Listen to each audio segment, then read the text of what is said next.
ረሕመቱላህ በእኔ ላይ አንዲት ሰላት ያወረደ አላህ በሱ ላይ 10 ሰላዋቶችን ያወርዳል ብለዋል ነቢያችን ዓለይሂ ሰላቱ ወሰላም።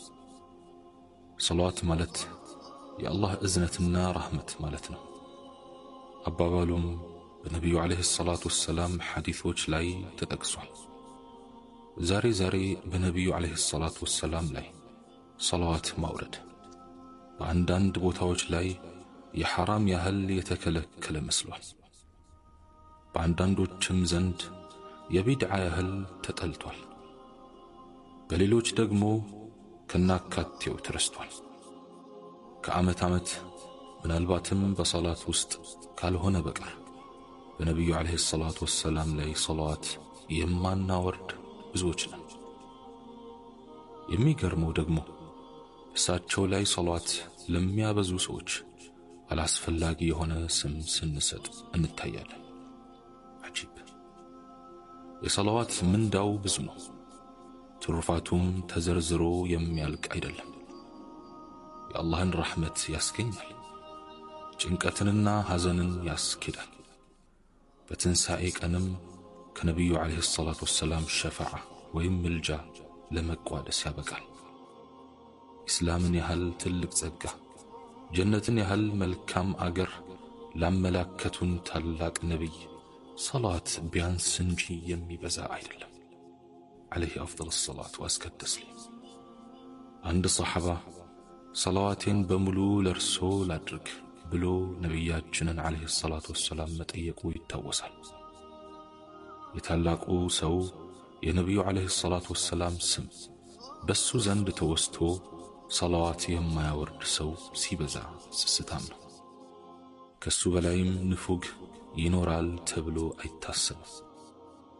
ነቢያችን ዓለይሂ ሰላቱ ወሰላም እውነተኛ ስስታም ማለት ስሜ እሱ ዘንድ ተወስቶ በእኔ ላይ ሰላዋት የማያወርድ ነው ብለዋል። አላህ ስብሓንሁ ወተዓላ እንዲሁም ቅዱሳን መላእክቶቹ በነቢዩ ላይ ሰላዋት ያወርዳሉ። እኛስ ታዲያ ከድርብርብ ጨለማዎች ነፃ የመውጫ ሰበብ የሆኑን ታላቅ ነቢይ ምነዋ ከሰላዋታችን ሰሰትን? ያውም የአላህ ስብሓንሁ ወተዓላ ትእዛዝ ያረፈበት ሆኖ ሳለ የአላህ እዝነት ፈላጊዎች አይደለንምን? አላህ ስብሓንሁ ወተዓላ ምን ይላል? إن الله وملائكته يصلون على النبي يا أيها الذين آمنوا صلوا عليه وسلموا تسليما. اللهنا ملائكته بنبي العي يعكبروت إذنة يوردالو إن أنت يأمناتشو هوي برسولاي يعكبروت إذنة أوردو يماكبر نم سلامتا سلام بلو. ሱረቱ አልአሕዛብ አንቀጽ 56። ያጋጠመህን ጭንቀት በታላቁ ነቢይ ዓለይሂ ሰላቱ ወሰላም ላይ ሰላዋትን በማብዛት አስወግድ። በሳውዲ አረቢያ የቁባ መስጂድ ኢማምና ኸጢብ የሆኑት ሼኽ ሳልሕ አልመግማሲ እንዲህ ይላሉ። ሐኪሞች ባጋጠመኝ የልብ ህመም ምክንያት ሙሉ የልብ ቀዶ ጥገና ማድረግ እንዳለብኝ ነገሩ። ቀዶ ጥገናው በተደረገልኝ ማግስት ሐኪሙ የደረስኩበትን ለማየት ወደ ተኛሁበት ክፍል ብቅ ይላል።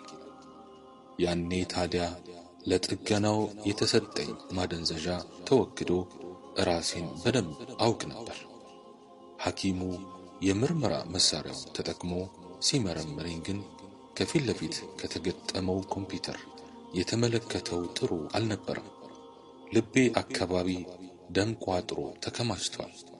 ሁኔታው አስደነገጠው። የሥራ ባልደረባውን ጠርቶ የሆነውን አጫወተው። እሱም ነገሩ ቢያሳስበውና ቢያስደነግጠው ሌላውን ባልደረባቸው ጠራ። እሱንም ቢሆን ግራ ተጋብቷል። ሁሉም ምን ማድረግ እንዳለባቸው ግራ ተጋቡ። በዚህ መልኩ አንዱ አንዱን ሲጠራ 12 ደረሱ። ነገሩ የከበደ እንደሆነ ከፊታቸው ይነበባል። ከበስተጀርባዬ የሕክምና መሳሪያዎቹ የሚያሰሙት ድምፅ ተቀይሯል። ከሐኪሞቹ ፊት ላይ ፍርሃት ይነበባል። በዚህ ሁኔታ ላይ ሳለን የሱዳን ዜግነት ያላቸውን ዶክተር አደም በፍጥነት አስጠሯቸውና መጡ። የሆነውን ከተመለከቱ በኋላም እንዲህ አሉኝ። ከተደረገሎት የልብ ጥገና በኋላ በልቦት አካባቢ ደም እየተከማቸ እንደሆነ ይታያል። እናም ያ ሼኽ በአላህ እምላለሁ እንደገና በፍጥነት ቀዶ ጥገና ማድረግ ይኖርብናል አለኝ። ይህን ዜና በመስማቴ መብረቅ የወረደብኝ ያህል ተሰማኝ። ምናልባት እድን ይሆን? ለማንኛውም ላኢላሃ ኢላላህ ሙሐመዱን ረሱሉላህ ብዬ ሸሃዳ ከያዝኩ በኋላ ጭንቅላቴን በማንቀሳቀስ መስማማቴን ለዶክተሩ አሳወቅኳቸው። ከዚህ በኋላ ዶክተር አደም የተሰካካውን መሳሪያ ሁሉ ነቅለው በፍጥነት ወደ ቀዶ ጥገና ክፍል እንዲወስዱኝ ትዕዛዝ አስተላለፉና ዝግጅታቸውን ለማድረግ ወጡ። በጊዜው በክፍል ውስጥ ከበስተቀኜ አላህ ቀጥተኛውን መንገድ ይምራትና አንዲት ሊባኖሳዊት ነርስ ነበረች። እንዲህም አለች፣ አንተ ሳሊሕ ሆይ በነቢዩ ላይ ሰላዋት አውርድ፣ ችግሩ ይፈታል፣ ትፈወሳለህ።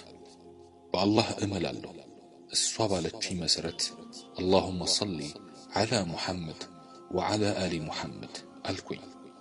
ወዲያው የተቋረጠው ደም ይበተን ጀመረ። የመሳሪያዎቹም ድምፅ ተቀያየረ። ሱብሓነላህ! ምን ተፈጠረ? ዶክተሮቹ ሁሉ ተደነባበሩ። ምንድን ነው? ምን ተፈጠረ? የሁሉም ጥያቄ ነበር። ወዲያው ዶክተር አደም ተጠሩ። የተገጠመውን ኮምፒውተር ምስል ተመለከቱና ያ ሳሊሕ ልንገላግልህ የነበረውን ችግር አላህ ገላግለዋል በማለት የተቋጠረው ደም መበተኑን አበሰሩ። በመልእክተኛው ላይ ሰላዋት ማድረጋቸው በእርግጥም ካጋጠማቸው ጭንቀት ለመገላገል ምክንያት ሆናቸው። እናም ሰላዋትን ያብሱ። عليه أفضل الصلاة وأزكى